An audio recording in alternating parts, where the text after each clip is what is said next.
Yesterday, during the 6-year anniversary of Flesh and Blood stream, LSS went ahead and officially announced Silver Age. This is their new lower power format. The intended purpose of this format is to provide a more explosive, easier to access version of Flesh and Blood. So for a lot of players who either have issues with localized product or just product availability or the market price of these cards in the secondary market, Classic Constructed can be intimidating for a lot of different reasons. It's a very long format with hour-long time allotted matches.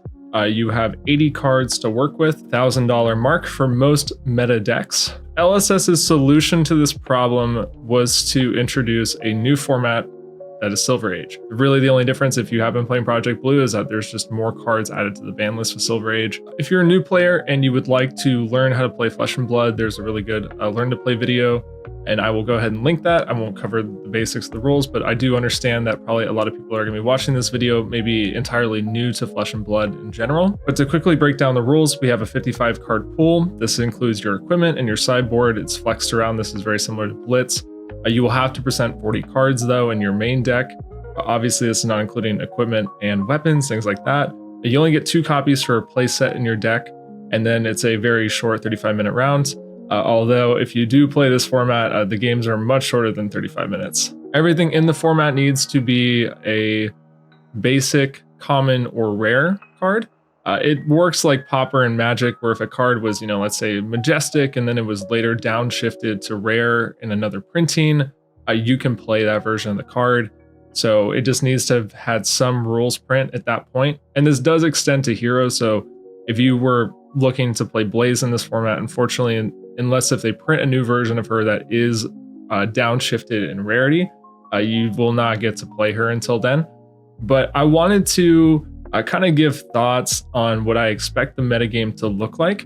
So for example, here we have a list of upcoming events where you will be able to play Silver Age at a battle hardened. So we have PTIs and gold foils on the line for this format. So if you're going to Valencia, Seattle, or Hong Kong, then you may want to prepare for this format. So this is me kind of giving some initial meta predictions over decks that I would start exploring and start testing against. These are decks that I believe will be at these tournaments and may potentially end up in Top Cut. As we see here, there's a lot of marketing done on behalf of LSS to really push this format as part of the tournament circuit, even advertising this as a $20 ticket to the $2 million World Tour. So it seems like for 2026 at least, this is going to be pushed as part of the tournament circuit. I don't really know to what degree this will happen. I do think that if you are a competitive Flesh and Blood player, much like Living Legend, this may end up having to be a format that you will need to be familiar with. So the goal of this video is to introduce new players to the format, to give them some deck lists that they can hopefully build for themselves. LSS has announced some pre-con decks they will be selling. These look like they're in the $20 USD MSRP. Most of these decks that I've been putting on the channel are entirely comprised from bulk. I would not be surprised if your local LGS that plays Flesh and Blood has most of these cards available, that they would usually be willing to give new players for free. There's very few cards that even break the $1 price tag. So if you are here, I would use this as an opportunity to encourage you to go and find a local resource to hopefully find a lot of these cards. Obviously, I think that the $20 pre-cons for commons and rares, if they are excluding things like promos or special versions of these cards, they may not be super friendly to you as the consumer.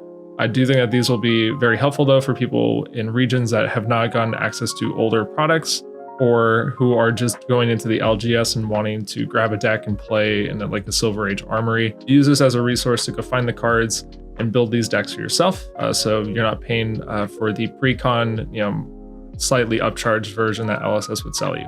So run through the ban list really quick, just so that people are aware of the cards that you can play, because we did talk about what cards are legal. I believe that this is accurate as of the new BNR, but we have a lot of equipment that are banned. These are mainly things that are doing explosive push turns. Some things are very obvious, like stubbies and snaps, and some things are a little bit more innocuous. I remember some people were kind of confused with the Honing Hood ban, but if you've been watching the previous Project Blue content on the channel, is just a surefire way to get 5 cards going second.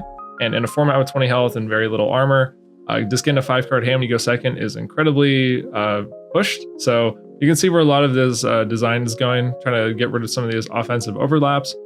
And then we, of course, get into the rest of the cards that are banned. For the sake of time, we're not going to run through everything here, but I do think that it's kind of interesting to point out, though, that there are a lot of offensive cards that are banned. Obviously, we have like Bonds, Belittle, Ball Lightning, but there are a lot of defensive cards that are on this ban list. We have Rootbound Carapace, Fate Foreseen, now Fiddler's Green, Sink Below, and Flick Flack, in addition to Count Your Blessings. But these are all banned. And so this is going to dictate what I think a lot of the meta will end up shaping like for the early part of the season. There are not very many defensive decks. There's not very many defensive capabilities. You can find a lot of common and rare 0-for-4s and 0-for-5s, but they're all offensive statted because the 0-for-4 defensive cards are here on the ban list. When you couple this with the fact that in Project Blue, there's not very good armor capabilities, a lot of armor with actual abilities that synergize with your deck are normally 0 blocks or at most a blade break equipment. You can play the Blade Beckoner pieces, but these are Guardwell and have actually no synergy with your deck. What you're going to find is that you race to 20 very quickly. A lot of these cards, even when they're designed for limited play, are not really designed for a constructed format with 20 health over the span of 6 years at this point. If you have been watching gameplay content from the channel, you'll know that basically every single Project Blue game ends by like turn 3 and 4. And when I say ends, I mean that there is a determined winner via combat damage. The actual race to 20 takes about 1 to 2 turns. And then usually the turns 3 and 4 are just closing the game out into your opponent. And I do think that this is going to impact how people competitively engage with this format. It does also impact what I think the meta will look like very early on. So to jump into my meta predictions overall, I believe that there is going to be like a 3-pillar format here where there's going to be aggro decks that consistently race to 20 within the first 2 turns of the game. And then you're going to play disruptive decks potentially to answer these kinds of combat strategies. And then I think that there's room for like an X Factor kind of off-axis style of game plan. And overall, there's decks that I don't think that are explored enough and have yet to be proven as strong, but could very easily be very good. So we're going to start with the decks that I would expect to sit across from. These are what I'm going to categorize as the aggro decks.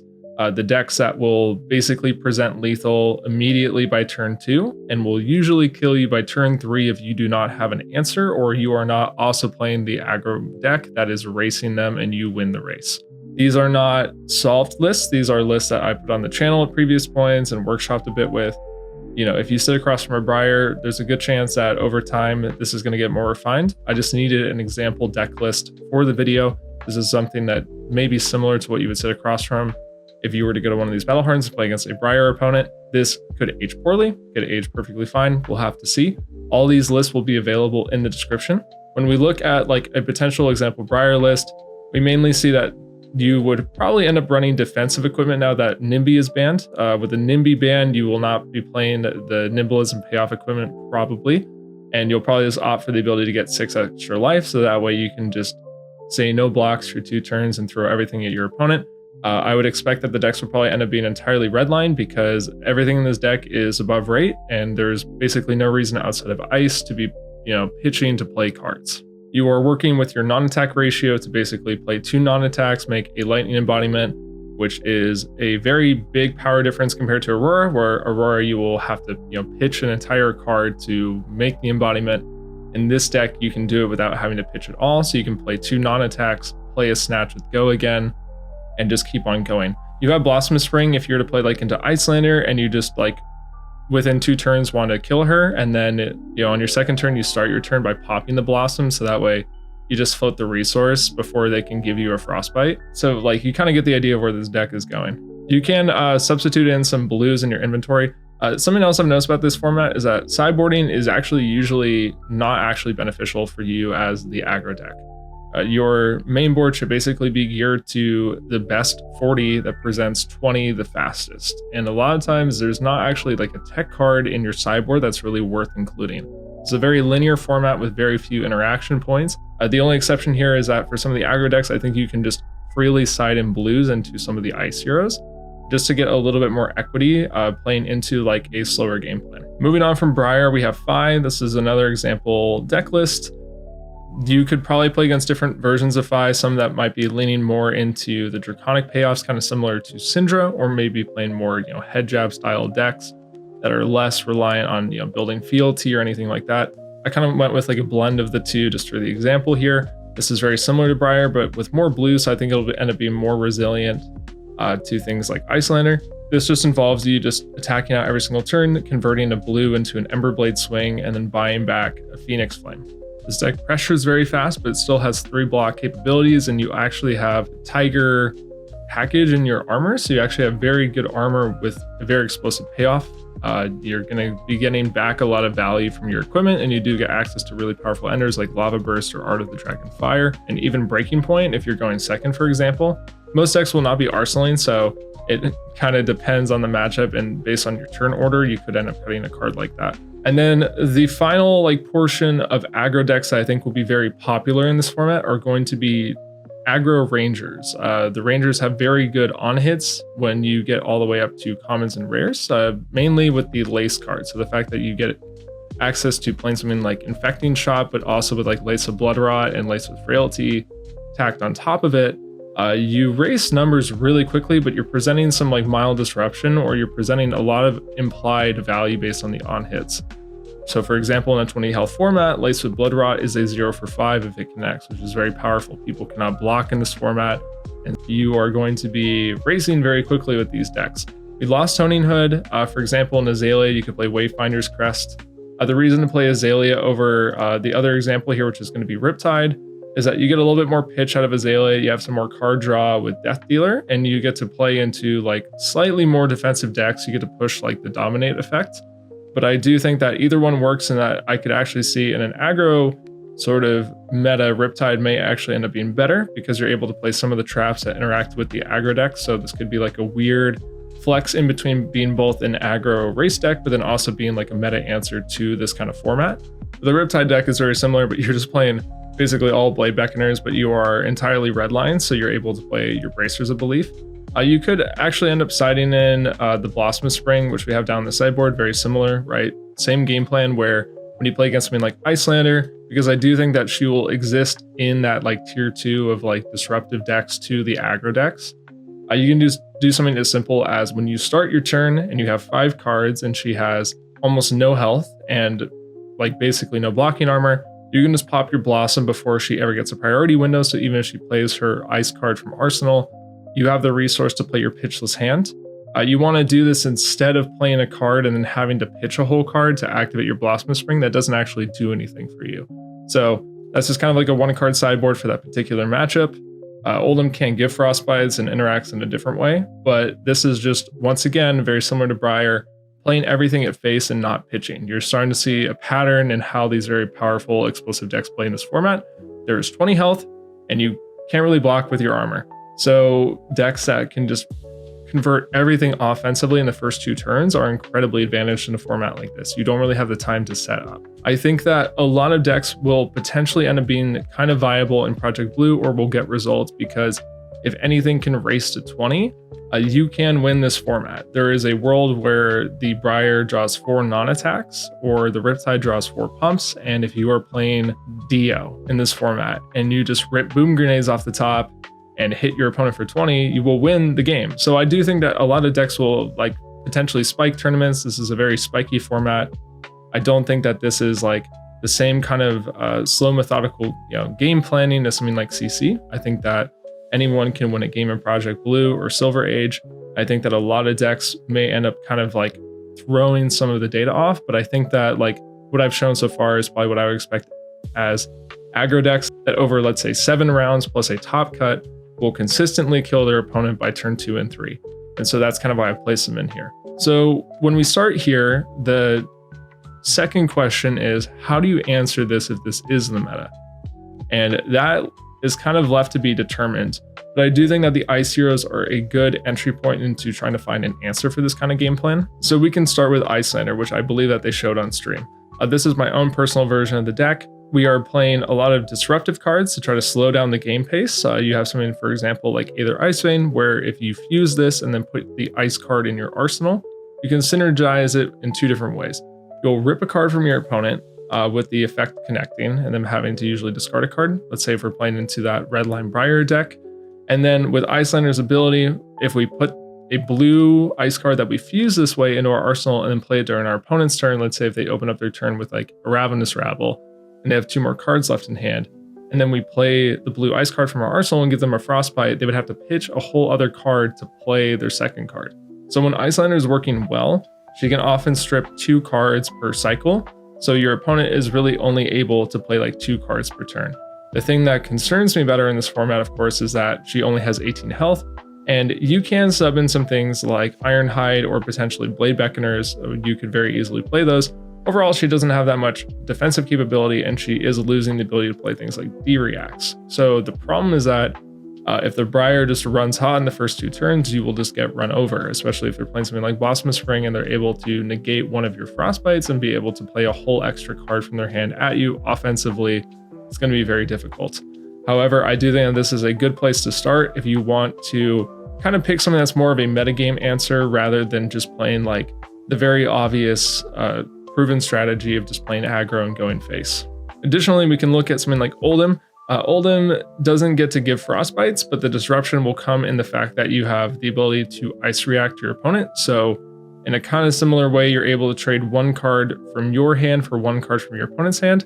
The benefit here is that normally the aggro decks want to scale their damage, and they're normally worth about 4 damage per card, or usually 3. So you are trading 1 card, usually above rate, to activate Oldhim's effect.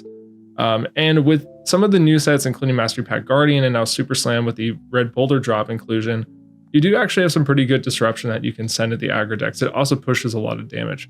So we have red boulder drop just requiring the aggro deck to lose a card. You have Fault Line if they have an arsenal to pressure their arsenal. You have Frostfang, which similar to Aether Ice Vein will pressure a card from them.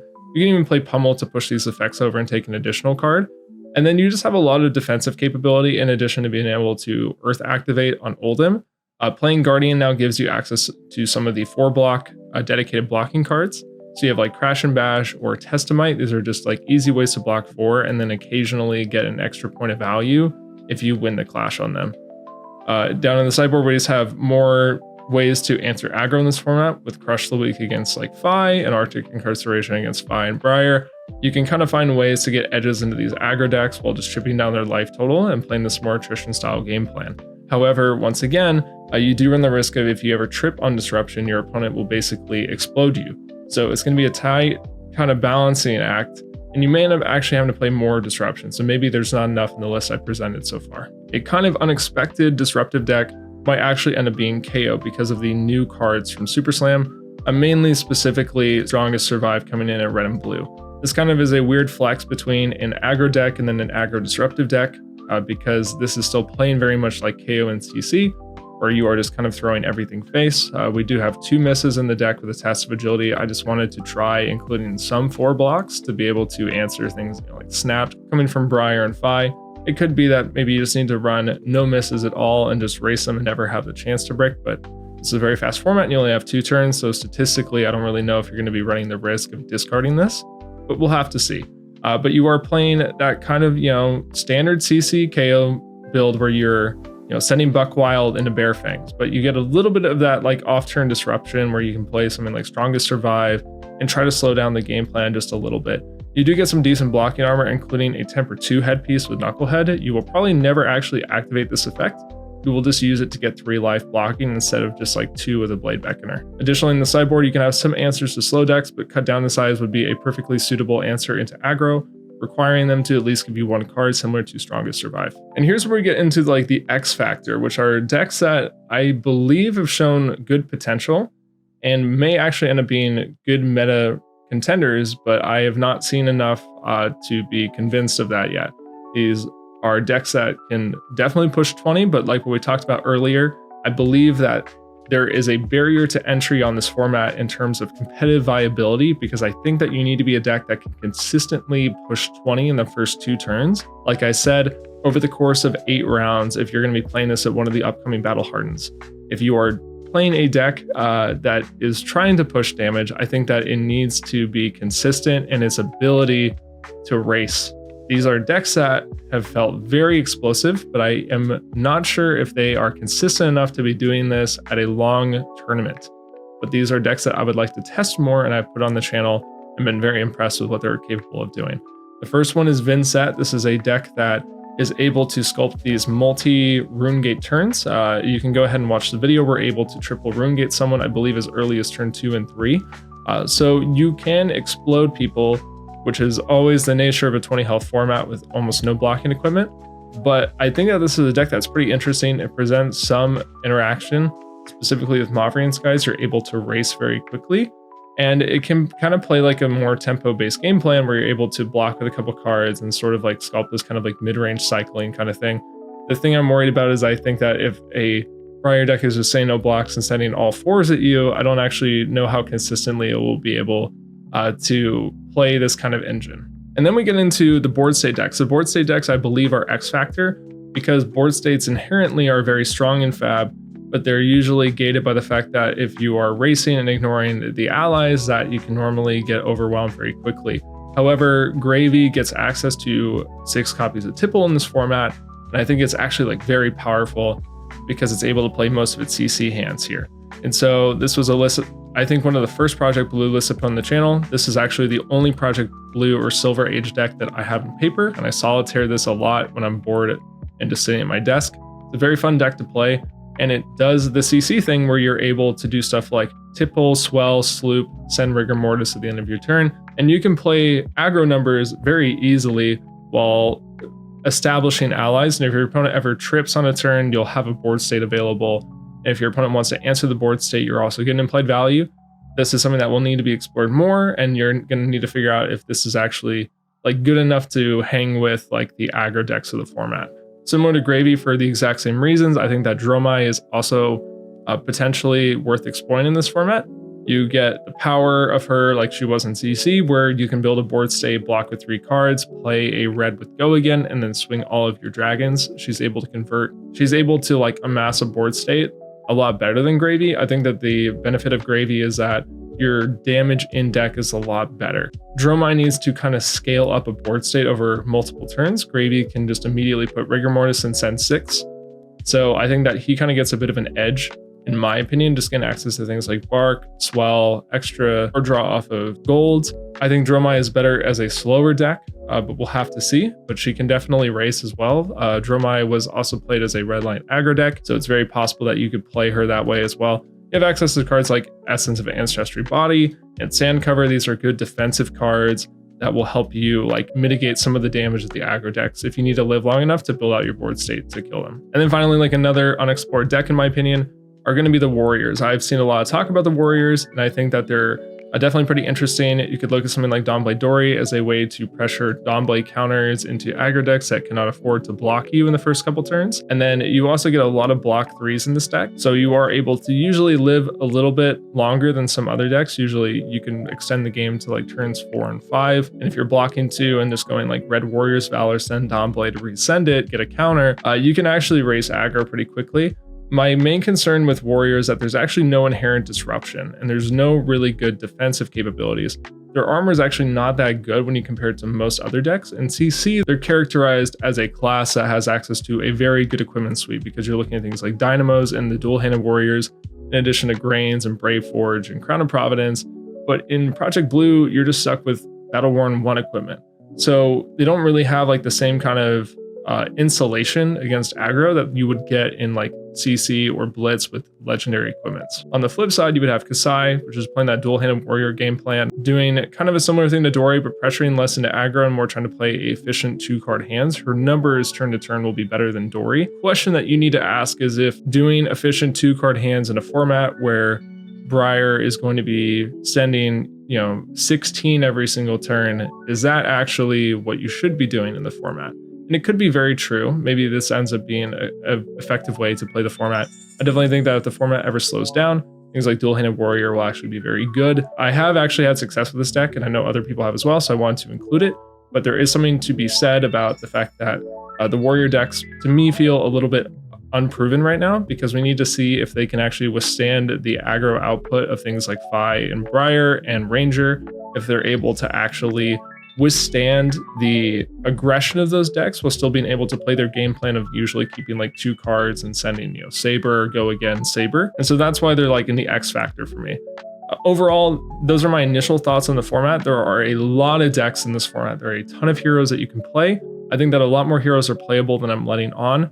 This is just like initial testing. If you were to ask me, if I were to go sit down and play Silver Age at like this upcoming Battle Hardened, what would I probably play against? And I would probably say, well, there's going to be a lot of aggro, so probably things like Briar, Fi, maybe Azalea and Riptide.